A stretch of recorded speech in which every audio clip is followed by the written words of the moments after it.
vous dit Barack Obama, Truman Capote ou encore Jack Kerouac, Patti Smith, peut-être vous me direz, ils sont tous américains ou alors ce sont des stars. Eh bien, pas seulement, ils ont un autre point commun et c'est notre invité. Nicolas Richard, bonsoir. Bonsoir, merci de votre invitation. Vous êtes le premier traducteur que l'on reçoit sur ce plateau, puisqu'en effet, vous êtes traducteur de tous ces auteurs dont on a parlé et plein d'autres. Généralement, vous restez dans l'ombre. Vous êtes donc dans la lumière aujourd'hui. Vous nous livrez tous vos secrets de traducteur dans ce livre absolument passionnant qui fourmille d'informations et d'anecdotes sur ce métier assez mystérieux quand on est lecteur. Ça s'appelle par instant « Le sol penche bizarrement ». Pourquoi ce titre-là? Par instant, le sol penche bizarrement. C'est une sensation que j'ai eue plusieurs fois de commencer à perdre ma langue et à pas bien comprendre la langue étrangère non plus. C'est-à-dire que par moments, l'anglais me paraît un petit peu difficile et je ne sais pas trop comment bien dire les choses en français. Une sorte de perte de repère. Exactement ça. À force de mélanger tous les mots. C'est ça. Il faut dire que vous traduisez depuis l'anglais vers le français et toujours dans ce sens-là. C'est ça, c'est ma langue maternelle, le français. Alors, Nicolas Richard, le grand public ne vous connaît peut-être pas, mais vous êtes une star dans le monde de l'édition. Vous avez sorti 120 livres, au moins 120 livres, je crois, 5 livres uniquement sur l'année écoulée. Et jamais votre nom en couverture. Est-ce que c'est pas un peu frustrant ? Alors, il est souvent en 4e de couverture, mais c'est vrai que je milite pour que le nom du traducteur soit sur la couverture. Parce qu'on lit Tarantino ou Pynchon ou Obama par Nicolas Richard et non pas par quelqu'un d'autre. Donc effectivement, je pense que ça mériterait de manière systématique le nom des traducteurs et des traductrices figure sur la couverture. Ouais. Cette fois-ci, votre nom est bien sûr sur la couverture. Comment vous est venue l'idée de ce livre? Est-ce que vous en aviez marre que tout le monde vous demande en permanence comment est-ce qu'on fait? Est-ce qu'on traduit en faisant du mot à mot? Ou est-ce que ça dépend du traducteur et de son inspiration du moment? Ça ne s'est pas fait exactement comme ça. Ce qui se passe, c'est que j'ai été contacté par des universités dans des formations de traduction pour parler de mon expérience. Et jamais l'idée m'était venue d'enseigner. Et en fait, c'est pas du tout ce que je fais de manière générale. Mais je me suis rendu compte qu'en fait, j'avais comme beaucoup de traducteurs, beaucoup de traductrices, j'avais une sorte de savoir accumulé qui consistait en plein d'anecdotes, mais en plein de lectures, et qu'en fait, c'était assez chouette de le partager. Et je voyais bien que les étudiants à qui j'en parlais avaient les yeux qui scintillaient.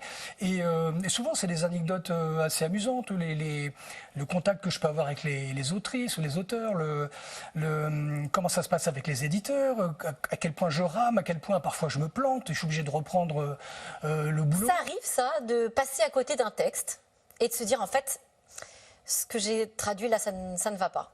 Alors, je fais en sorte que non, parce que déjà quand je traduis un bouquin, je propose un essai à l'éditeur. Je dis voilà, on a signé le contrat, on va travailler ensemble. Je vous propose quand même les 10 premières pages. Voilà comment je vais attaquer par le versant nord, voilà ce que je vais essayer de faire. Et là, il y a une réunion souvent avec l'éditeur ou l'éditrice qui me dit bon, effectivement, c'est bon, modifions l'angle. Donc non, ça m'est pas arrivé d'arriver à la fin d'un livre et que d'un seul coup, je me dis oh là là, je suis passée à côté. En revanche, parfois, quand même, vous posez la question sur des mots compliqués à traduire ou plutôt des tournures de phrases que vous trouvez bizarroïdes. Vous donnez l'exemple d'ailleurs d'une autrice et réalisatrice qui a été primée à Cannes d'ailleurs, qui s'appelle Miranda July.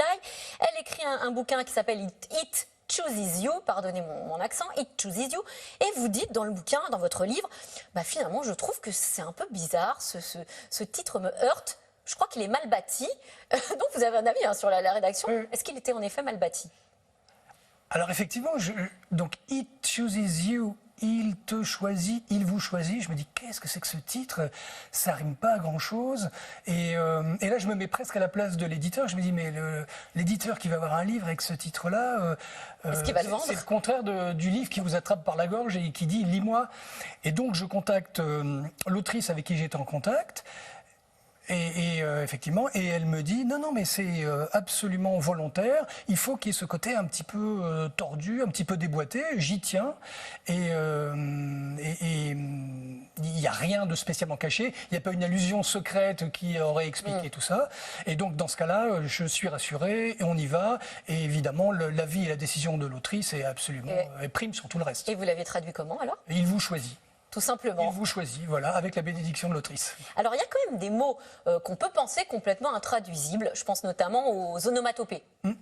Et alors, le son que fait, par exemple, l'ouverture d'un parapluie, donc pchit, quelque chose comme ça ne se traduit pas ni en anglais ni en français. C'est le même son pour tout le monde. Eh ben, je crois que c'est faux, c'est ce que vous dites, ça vous obsède.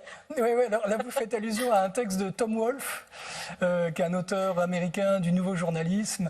Et effectivement, à un moment donné, il parle de ces millionnaires juste après le 2009, l'effondrement boursier, qui se réveillent avec leurs paupières qui font cling.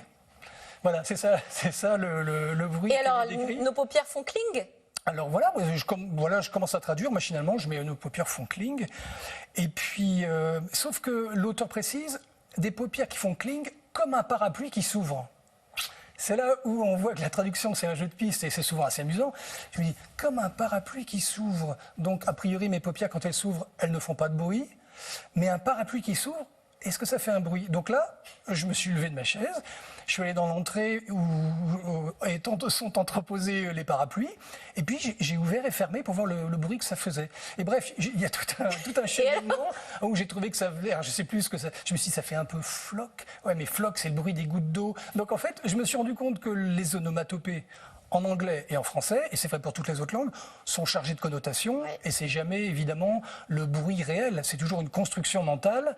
Et alors pour nous, le parapluie et notre paupière donc fait... Alors à l'arrivée, ce qui s'est passé, c'est que en allant piocher du côté de la bande dessinée Bécassine, c'est le relecteur qui m'a soufflé cette excellente idée, il m'a dit mais dans la bande dessinée Bécassine, les parapluies font cloink.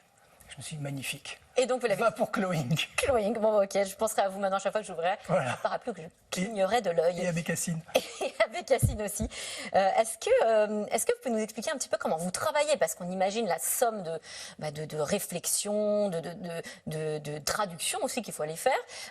Vous avez amené avec vous un des ouvrages sur lesquels vous avez travaillé. Alors je vois d'ici qu'on a énormément de ratures. En fait, c'est un travail d'artisan. Vous travaillez directement sur le texte. Et il y a du rouge, du vert, des annotations dans tous les sens. Vous stabilotez, raturez. Alors, on ne travaille pas tous comme ça. Hein. Moi, j'ai un petit côté un peu psycho là-dessus. Non, ce qui se passe, c'est que c'est un soulagement quand je ne suis pas sur mon ordinateur. Je travaille... Beaucoup à la main, au stylo. Beaucoup, disons. Je travaille beaucoup sur l'ordinateur. Et parfois, c'est un luxe de passer du temps avec le livre, juste le livre, et un stylo ou un crayon. Donc là, en l'occurrence, on voit qu'il y a du stylo, du crayon vert, du crayon bleu, du crayon noir, du crayon rouge. Et alors, je lis le texte en anglais, je me pénètre de ce qui se passe et ça m'inspire des réflexions. Donc ça peut m'inspirer des questions, des recherches qu'il faudra que je fasse, ou des idées de traduction, ou des doutes. Je me dis, tiens, ça, il y a deux possibilités, qu'est-ce que je vais en faire? Donc en fait, je commence le travail avant même d'être à l'ordi, j'ai commencé à écrire mentalement. C'est une sorte de lecture un peu perverse ou un peu intégrée, disons, et je suis déjà en train de traduire en lisant. Vous grignotez le texte petit à petit. Je discute. Et ce qui se passe, c'est que souvent, comme j'ai tendance... Alors, heureusement, on est peu de traducteurs à faire ça. J'accepte tout à fait qu'on me dise c'est une honte de salir les livres comme ça. Donc, pour les spectateurs qui seraient vraiment chagrinés, ce qui se passe, c'est que j'ai souvent mon exemplaire de travail que je suis.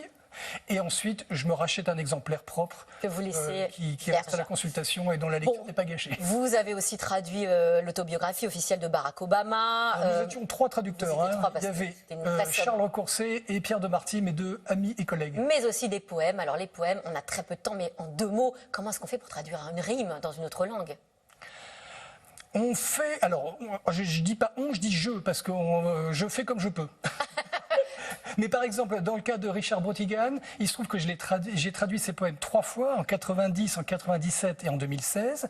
Et je me suis rendu compte qu'en revenant 3 fois sur le travail, j'ai livré 3 versions différentes. Alors, pas complètement différentes, mais comme si le poème était vivant et bougeait encore. Et la dernière, bien sûr, était la meilleure, la dernière version, j'en suis sûre. Pour l'instant. Merci Nicolas Richard. Par instant, le sol penche bizarrement, carnet d'un traducteur. Quel sens de la poésie. Merci à vous. Merci à vous. Tout de suite, c'est dans l'air. Bonne émission.